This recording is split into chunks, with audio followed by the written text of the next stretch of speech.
이 직장을 얻으면 좋겠다. 이 집으로 이사 가면 행복하겠다. 이 사람과 함께라면 만족하겠다. 그리고 정말로 그 소원을 이루는 순간 우리는 잠시 행복합니다. 하지만 그 행복은 오래가지 않습니다. 얼마 지나지 않아 우리는 또 다른 것을 원하게 됩니다. 더 높은 자리, 더 넓은 집, 더 많은 돈, 더 큰 인정과 사랑을 바라는 마음이 생깁니다. 이 끝없는 갈증, 부처님께서는 이것을 가래라고 부르셨습니다. 목마름처럼 채워도 채워지지 않는 마음. 그것이 인간의 고통을 끊임없이 만들어내는 뿌리라고 하셨습니다. 법구경에는 이런 구절이 있습니다. 욕망은 흐르는 물결과 같아. 잠시 고여도 이내 다시 흐른다. 이 말처럼 욕망은 잠시 만족해도 곧 다른 욕망으로 바뀝니다. 그리고 그 과정에서 우리는 늘 부족함을 느끼고 그 부족함이 곧 고통이 됩니다. 욕망이 끊임없이 바뀌는 이유는 그것이 본질적으로 채워질 수 없는 성질을 가지고 있기 때문입니다. 한번 채워진 욕망은 곧 익숙해지고 익숙함은 다시 공허함을 불러옵니다. 그래서 우리는 더 자극적인 것, 더 큰 것을 찾게 됩니다. 하지만 그 끝은 없고 만족은 순간의 스침처럼 사라집니다. 이것이 부처님께서 말씀하신 가래의 고리입니다. 이 고리는 알아차림 없이는 끊어지지 않습니다. 우리가 욕망을 쫓는 순간 그것이 또 다른 욕망으로 이어진다는 사실을 관찰할 수 있어야 합니다. 예를 들어 새 물건을 사서 기뻐하다가도 며칠 지나면 또 다른 물건을 원하게 되는 자신을 바라보는 것입니다. 이 과정을 반복해서 지켜보면 욕망이 진정한 행복을 주지 못한다는 것을 마음 깊이 이해하게 됩니다. 그렇다고 욕망을 무조건 없애야 한다는 뜻은 아닙니다. 살아가는데 필요한 바람은 있습니다. 다만 그것이 삶을 지탱하는 필요인지 마음을 소모시키는 집착인지 구분하는 지혜가 필요합니다. 집착을 내려놓으면 욕망의 파도는 점차 잔물결로 변하고 우리는 그 위에 더 안정적으로 설 수 있습니다. 법구경의 구절은 결국 이렇게 속삭입니다. 물결을 따라 떠내려가지 말고 물결을 바라보라. 물결을 따라가면 끝없이 흔들리지만 물결을 지켜보면 그 흐름을 이해하게 되고 마음은 고요해집니다. 그 고요 속에서 비로소 우리는 부족함이 아닌 충만함을 맛볼 수 있습니다. 부처님께서 처음 깨달음을 얻으신 뒤 가장 먼저 설하신 법이 바로 사성제입니다. 그 첫 번째 고성제에서 이 세상에 사는 모든 존재가 겪는 고통의 본질을 말씀하셨습니다. 고통의 한 형태가 바로 이 끝나지 않는 불만족입니다. 무엇을 얻어도 더 원하게 되는 마음. 갖지 못하면 괴롭고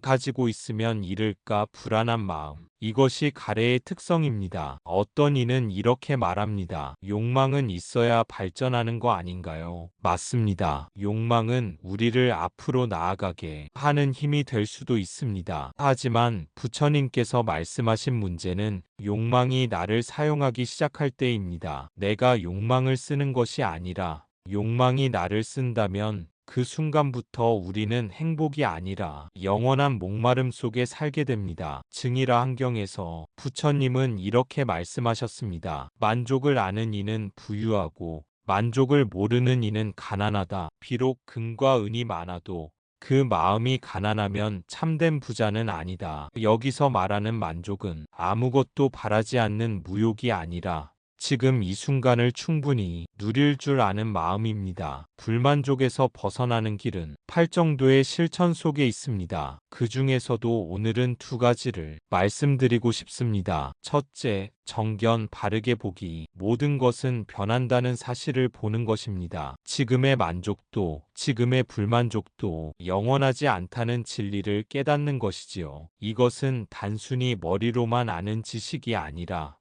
삶 속에서 체험해야 하는 깨달음입니다. 우리는 종종 좋은 일이 영원히 지속되기를 바라거나 힘든 상황이 끝나지 않을 것처럼 느낍니다. 하지만 세상의 모든 것은 인연 따라 생겨나고 또 인연이 흩어지면 사라집니다. 그것이 부처님께서 말씀하신 무상입니다. 무상을 바르게 본다는 것은 기쁨이 찾아왔을 때 집착하지 않고 고통이 찾아왔을 때 절망하지 않는 마음을 기르는 것입니다. 기쁨은 언젠가 사라지고 고통도 언젠가 지나가므로 그 변화 속에서 마음을 가볍게 두는 법을 배울 수 있습니다. 정견을 갖추면 우리는 상황에 휩쓸리지 않고 중심을 지킬 수 있습니다. 누군가의 칭찬이 나를 크게 들뜨게 하지 않고 비난이 나를 끝없이 무너뜨리지 않게 됩니다. 칭찬도 비난도 바람처럼 불어왔다가 사라지는 것이기 때문입니다. 또한 좋은 인연이 오래 이어지지 않아도 그것을 원망하거나 붙잡지 않고 새로운 인연을 맞이할 준비를 할 수 있게 됩니다. 바르게 본다는 것은 삶의 모든 장면을 있는 그대로 받아들이는 연습입니다. 좋고 나쁨,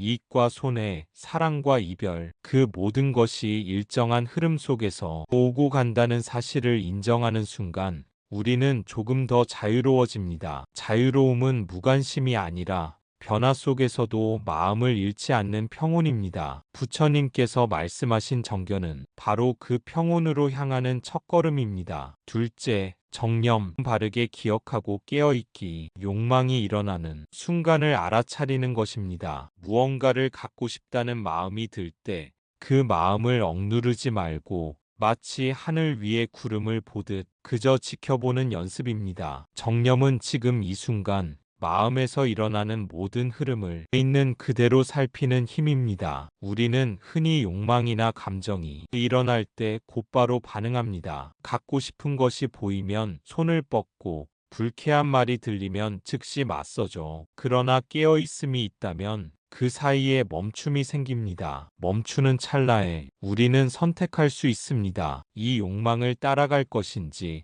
아니면 흘려보낼 것인지. 깨어있음 속에서 욕망을 지켜본다는 것은 그것을 없애거나 부정하는 것이 아닙니다. 오히려 욕망이 어떻게 생겨나고 사라지는지 그 과정을 똑똑히 관찰하는 것입니다. 예를 들어 달콤한 케이크를 보고 먹고 싶은 마음이 일어났다면 그 순간에 침 삼키는 느낌, 가슴의 두근거림, 머릿속에 그려지는 맛의 상상을 차분히 바라보는 겁니다. 이렇게 관찰하다 보면 그 욕망은 생각보다 빠르게 약해지고 사라집니다. 정념이 깊어질수록 우리는 마음의 주인이 됩니다. 외부 자극이 곧바로 행동으로 이어지지 않기 때문에 충동적인 선택이 줄어듭니다. 또한 깨어있음은 욕망뿐 아니라 분노, 두려움, 슬픔 같은 감정에도 똑같이 적용됩니다. 감정의 파도가 밀려올 때 그 파도에 휩쓸리지 않고 해변에 서서 그것을 바라볼 수 있게 됩니다. 부처님께서는 정념을 팔정도의 핵심으로 보셨습니다. 왜냐하면 깨어있지 않으면 우리는 습관과 욕망의 노예로 살게 되기 때문입니다. 깨어있음은 매 순간을 새롭게 하고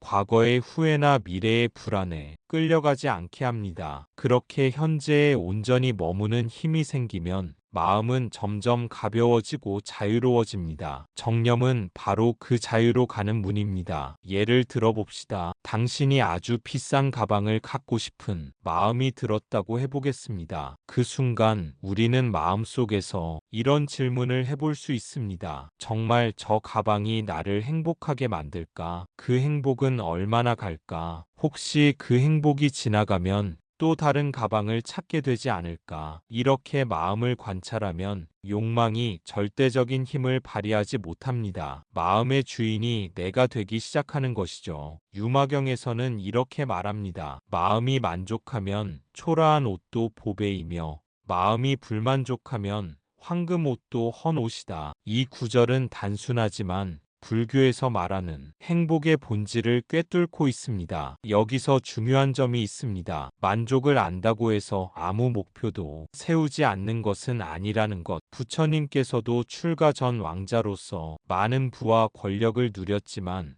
그것이 영원히 채워주지 못하는 것을 깨달으셨습니다. 그래서 더 깊고 근원적인 행복을 찾는 길로 나아가셨습니다. 즉, 불만족을 단순히 억누르는 것이 아니라 그 뿌리를 이해하고 그 에너지를 더 깊은 깨달음과 자비로 전환하는 것이 부처님의 길입니다. 우리가 일상 속에서 느끼는 부족함과 욕망도 마찬가지입니다. 좋아하는 것을 얻으면 기쁘지만 그 기쁨은 잠시입니다. 잃거나 더 큰 것을 바라게 되면 마음은 다시 허기집니다. 이 과정 속에서 우리는 반복적으로 불만족과 마주합니다. 하지만 마음이 만족함을 알게 되면 겉으로 볼 때 평범하거나 초라한 상황에서도 충분히 행복을 느낄 수 있습니다. 이때 행복은 외부 조건에 달려있지 않습니다. 황금과 권력 없이도 단순한 일상 속에서도 마음이 충만해질 수 있습니다. 부처님은 이러한 깨달음을 통해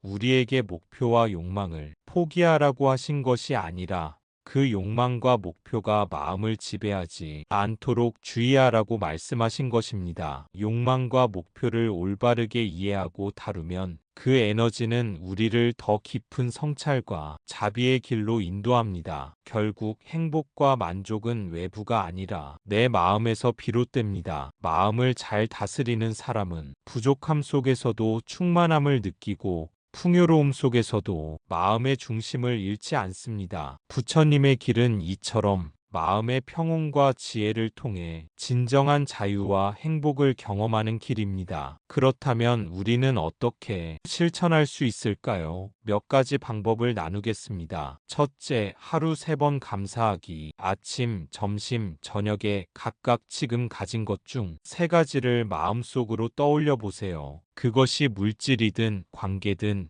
건강이든 상관없습니다. 감사는 불만족의 독을 서서히 녹입니다. 감사의 습관은 마음을 결핍해서 충만으로 옮겨놓습니다. 우리가 가진 것을 바라보는 대신 없는 것만 바라보는 시간이 길어질수록 마음은 점점 가난해집니다. 하지만 의식적으로 감사의 대상을 찾기 시작하면 일상의 작은 것들이 눈에 들어옵니다. 창문 너머로 들어오는 아침 햇살, 따뜻한 밥 한 끼, 걱정해주는 가족과 친구, 몸이 자유롭게 움직일 수 있다는 사실까지도 소중하게 느껴집니다. 이 감사의 마음은 단순한 긍정적인 생각이 아니라 불교에서 말하는 만족을 아는 지혜와 연결됩니다. 만족은 더 이상 아무것도 바라지 않는 상태가 아니라 지금 있는 것을 충분히 누릴 줄 아는 마음입니다. 그래서 감사는 곧 만족으로 이어지고 만족은 욕망의 불을 약하게 만듭니다. 또한 감사는 다른 사람과의 관계를 부드럽게 만듭니다. 불만족이 강할 때 우리는 쉽게 비교하고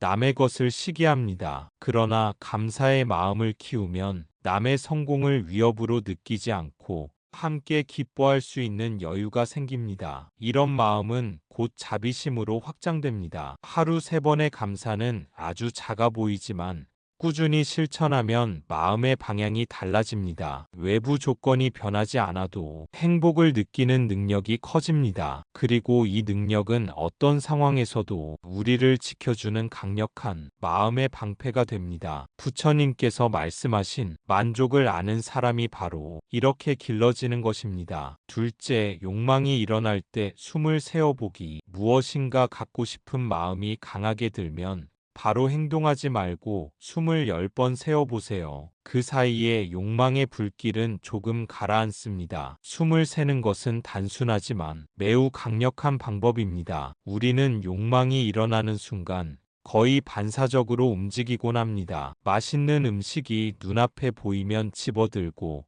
필요한 것인지 아닌지 생각하기도 전에 물건을 결제합니다. 그러나 숨을 세기 시작하면 그 자동 반응에 틈이 생깁니다. 숨 하나하나를 따라가면서 몸과 마음이 서서히 가라앉는 것을 느낄 수 있습니다. 이 10번의 숨은 욕망을 억누르기 위함이 아니라 욕망을 있는 그대로 바라볼 시간을 주는 것입니다. 첫 번째 숨에서는 마음이 여전히 들끓을 수 있습니다. 3번째나 4번째 숨쯤 되면 마음의 파도가 조금 잦아들고 10번째 숨에 이르면 처음에 불타는 욕망이 생각보다 희미해져 있는 자신을 발견하게 됩니다. 그때 비로소 우리는 정말로 이 욕망을 따라가야 하는지 판단할 수 있습니다. 이 방법은 물질적 욕망뿐 아니라 분노, 불안, 두려움 같은 감정에도 똑같이 적용됩니다. 화가 치밀어 오를 때 숨을 세기 시작하면 그 순간 폭발하려던 말과 행동을 멈출 수 있습니다. 부처님께서 말씀하신 것처럼 화를 낸 다음에 후회하는 것보다 화가 일어나기 전에 멈추는 것이 훨씬 지혜롭습니다. 숨을 새는 훈련을 꾸준히 하면 마음은 점점 넓어지고 반응은 느려집니다. 느려진다는 것은 둔해진다는 뜻이 아니라 더 깊이 보고 선택할 여유가 생긴다는 뜻입니다. 욕망과 감정의 파도가 몰아쳐도 그 속에서 가라앉지 않고 파도를 지켜볼 수 있는 힘이 자라납니다. 그렇게 우리는 점점 더 마음의 주인이 되어갑니다. 셋째, 필요와 욕심 구분하기. 이것이 정말 나에게 필요한가? 아니면 단지 순간의 충동인가를 구별하는 습관을 가지세요. 우리는 종종 원하는 것을 필요한 것이라고 착각합니다. 새 옷이 꼭 필요하다고 생각하지만 옷장은 이미 입지 않는 옷들로 가득 차 있습니다. 최신 기기가 꼭 있어야 한다고 믿지만 현재 가진 기기로도 충분히 할 수 있는 일들입니다. 이런 착각은 광고, 사회적 비교, 주변의 영향 속에서 끊임없이 강화됩니다. 그러나 잠시 멈추어 스스로에게 묻는다면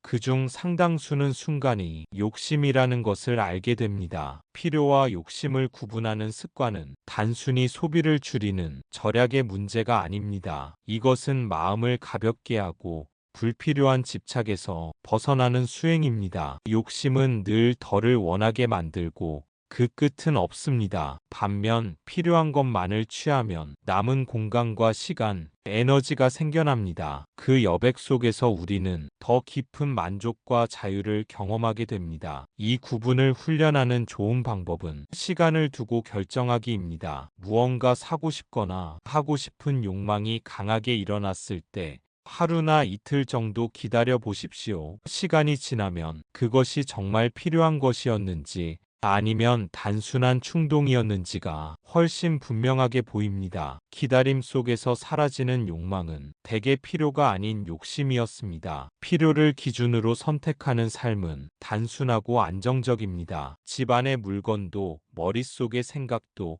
마음속의 감정도 과도하게 쌓이지 않습니다. 부처님께서 강조하신 소욕지족의 길이 바로 여기에 있습니다. 욕심을 줄이고 필요한 것만으로도 충분히 살 수 있다는 확신이 들면 세상은 더 이상 부족한 곳이 아니라 이미 완전한 곳으로 보입니다. 그리고 그 순간 끝없는 불만족은 조용히 힘을 잃게 됩니다. 부처님은 말씀하셨습니다. 만족을 아는 이는 항상 즐겁다. 오늘 하루 이미 내 안에 있는 것들을 살펴보고 그 속에서 충분함을 발견해 보시길 바랍니다. 끝나지 않는 불만족은 외부의 물건이나 상황이 아니라 내 마음이 만드는 착각일 수 있습니다. 나무 아미타불 관세음보살, 그 착각에서 벗어나는 순간 우리는 더 이상 목마른 나그네가 아니라 샘물 옆에 앉아 있는 사람처럼 평온과 기쁨을 맛보게 됩니다. 이것이 부처님께서 보신 끝나지 않는 불만족의 진실이며 그 불만족에서 벗어나는 길입니다. 감사합니다. 구독과 좋아요는 저에게 큰 힘이 됩니다.